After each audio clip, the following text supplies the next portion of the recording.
এই লোক দুইজনকে তো চিনেন।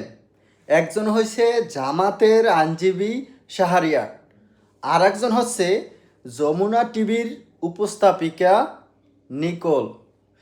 এখন বিষয় হচ্ছে এই নিকোল আর শাহরিয়ার ব্যারিস্টার, এই দুইজনের ভিতরে যে মোটামুটি একটা লেগে গেল।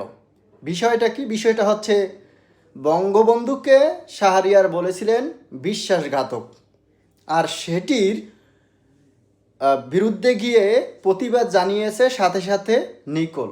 এবং তিনি বলেছেন যে যমুনা টিভির এই অনুষ্ঠান আমি চালাবো, আমার মতো করে চালাবো, বা আমি যেটা ডিসাইড করব সেটাই হবে। তো এখন বিষয় হচ্ছে এই বিষয়টা নিয়ে আবার দুই ভাগে বিভক্ত হয়ে গেছে মানুষজন। কেউ নিকনের পক্ষে, কেউ ব্যারিস্টার শাহরিয়ার পক্ষে। তো আপনি কোন পক্ষে আসলে?